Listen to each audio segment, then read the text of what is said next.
everything is new.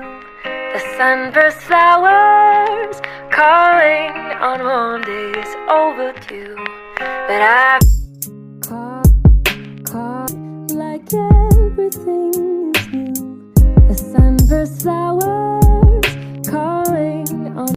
Assalamualaikum, kami dari Ekonomi Islam F Universitas Islam Negeri Sumatera Utara ingin memperkenalkan apa itu ekonomi industri. Ekonomi industri merupakan suatu keilmuan khusus dalam ilmu ekonomi. Ilmu ekonomi industri membantu menjelaskan mengapa pasar perlu diorganisasi dan bagaimana pengorganisasiannya mempengaruhi cara kerja pasar industri.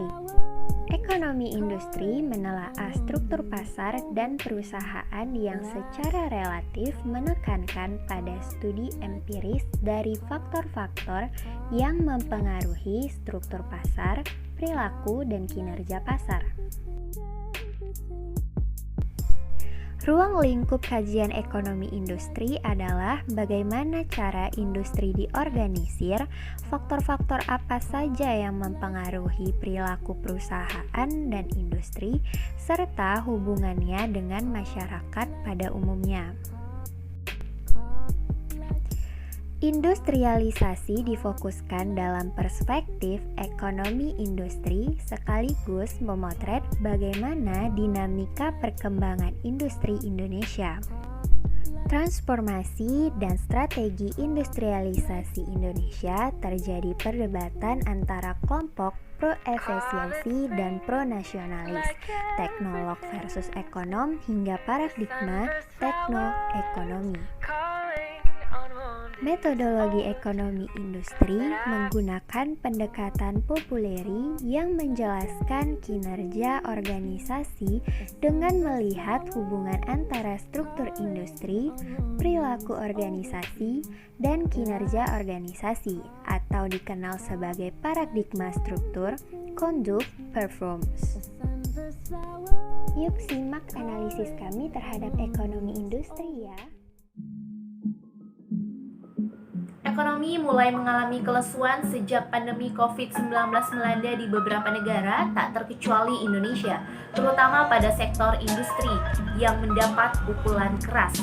Padahal sektor industri sendiri dinilai sebagai penyumbang 20% PDB nasional. Hal tersebut mempengaruhi pertumbuhan ekonomi 2020.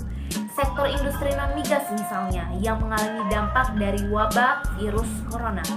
Menurut penuturan Deputi Bidang Ekonomi Kementerian Perencanaan Pembangunan Nasional Bambang Prijambodo, dampak yang dialami industri ialah menurunnya barang atau jasa dari pasar domestik dan global.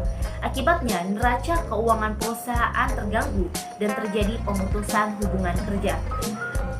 Pengangguran meningkat, konsumsi masyarakat melambat karena kehilangan pendapatan, kata Bambang saat menjadi pembicara di diskusi dengan tema Industri Indonesia di tengah pandemi COVID-19 yang digelar pada 14 dari Badan Pusat Statistik pun menunjukkan terjadinya penurunan ekonomi dan industri non-migas pada triwulan pertama tahun 2020 dibanding tahun sebelumnya. Bila tahun sebelumnya selalu di atas 5%, pertumbuhan ekonomi di tahun 2020 anjlok menjadi 2,97%. Begitu pula dengan pertumbuhan industri non-migas atau manufaktur yang anjlok hanya berkisar 2,01%. Berbeda dengan periode sebelumnya yang selalu di atas 4%. Sementara terkait pengurangan tenaga kerja industri, data dari Kementerian Perindustrian menunjukkan 5,5 juta tenaga kerja industri sudah dalam status tidak bekerja karena PHK maupun dirumahkan tanpa mendapatkan gaji. Dari angka tersebut, sekitar 3 juta merupakan tenaga kerja yang berasal dari industri kecil dan menengah, serta sekitar 2 juta berasal dari sektor industri sedang maupun besar. Angka ini merupakan 28% dari total tenaga kerja industri nasional yang secara keseluruhan mencapai 19,8 juta tenaga kerja. COVID-19 ini mulai dirasakan sektor industri sejak lokasi ekspor mengalami lockdown dan pembatasan jarak fisik di dalam negeri yang mengurangi permintaan produk. Ditambah dengan kenaikan kurs dolar yang signifikan, sektor industri semakin kesulitan mendapatkan bahan baku dan memilih mengurangi impor. Penurunan utilisasi industri ini juga terjadi di subsektor unggulan seperti industri makanan dan minuman, industri kimia dan farmasi, industri otomotif, industri barang logam dan elektronik, serta industri tekstil dan pakaian jadi. Padahal 5 subsektor industri inilah yang banyak berkontribusi pada produk domestik bruto atau PDB dan menghasilkan devisa negara dari Pula dampak COVID-19 yang melanda industri mikro gitu. Walaupun pada sektor ini tidak banyak menyumbang besar pada PDB, tetapi di sini banyak penyerapan tenaga kerja terkhusus pada perempuan di dalam sektor informal begitu. COVID-19 saat ini itu krisisnya itu sangat berat. Namun harus ada optimisme yang baik dari sektor pemerintah dan industri. Beberapa penyesuaian tentunya harus dilakukan dalam kebijakan penerapan protokol kesehatan. Untuk merealisasikan optimisme tersebut harus ada kerjasama sinergi lintas sektor, yaitu diantaranya kementerian dan lembaga-lembaga, pemerintah pusat dan pemerintah daerah, pemerintah dan industri gitu. Jadi pelontaran dana, bantuan dana juga sangat diperlukan untuk para industri. Juga diharapkan dapat merata gitu agar perekonomian di Indonesia itu dapat terselesaikan dengan baik. China merupakan kekuatan ekonomi dunia karena berperan sebagai konsumen utama serta penghasil barang dan jasa. Namun, setelah beberapa dekade terakhir ini, negara China itu mulai mengalami penyusutan. Penyusutan ini terjadi di kuartal pertama pada tahun 2020, yaitu di antara bulan Januari sampai bulan Maret. Hal ini disebabkan oleh adanya virus corona yang tengah melanda kota Wuhan pada saat itu. Akibat dari adanya virus corona memaksa pabrik-pabrik dan juga usaha-usaha bisnis yang lain untuk tutup sementara waktu. Sebagai awal dampak dari pandemi virus corona ini, aktivitas industri manufaktur dan non-manufakturnya itu menjadi anjlok, bahkan turun ke level terendah pada akhir Februari tahun lalu. Perekonomian yang ada di China juga sempat terhenti pada 3 bulan pertama akibat ditetapkannya lockdown oleh pemerintah. Karena sebagai bentuk pencegahan untuk penyebaran virus corona pada akhir Januari sampai Maret pada tahun lalu. Dana Moneter Internasional atau IMF memperkirakan ekonomi Cina bakal terhindar dari resesi, tetapi hanya tumbuh 1,2% tahun ini.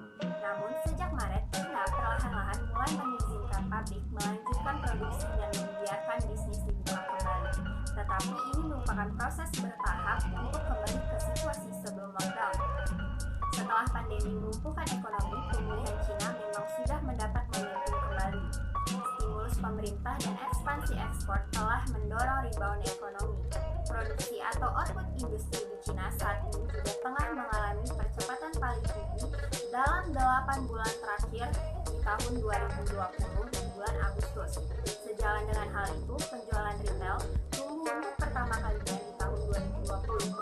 Hal ini menunjukkan bahwa pemulihan ekonomi di China semakin cepat karena permintaan mulai meningkat secara lebih luas. Pihaknya juga menilai pemulihan ekonomi ini akan berlanjut, meskipun bertahap pada sektor jasa dan peningkatan yang stabil dalam penjualan retail dan peningkatan pertumbuhan investasi. Menurut data Biro Statistik Nasional, output industri tercatat tumbuh sebesar 5,6% di bulan Agustus 2020 secara year-on-year. Pencapaian itu praktis melampaui prediksi ekonom Reuters yang meramal kenaikan 5,1% di bulan Agustus 2020. Pertumbuhan output industri melesat menjadi 7,0% pada November dibandingkan tahun sebelumnya. Capaian itu sejalan dengan ekspektasi analis dalam jajak pendapat Reuters dan lebih cepat dari ekspansi 6,9% pada Oktober lalu. Pemulihan ekonomi negara Cina didorong oleh ekspor kuat yang telah menghidupkan kembali pabrik-pabrik di negara Cina. Promosi penjualan tahunan pada November oleh raksasa e-commerce Cina juga ikut membuka dompet konsumen yang meningkatkan pesanan pemesanan untuk pabrik kecil. Tercatat 5% per tahun hanya meleset perkiraan analisis pertumbuhan 5,2%, tetapi lebih cepat dari peningkatan 4,3% di bulan Oktober.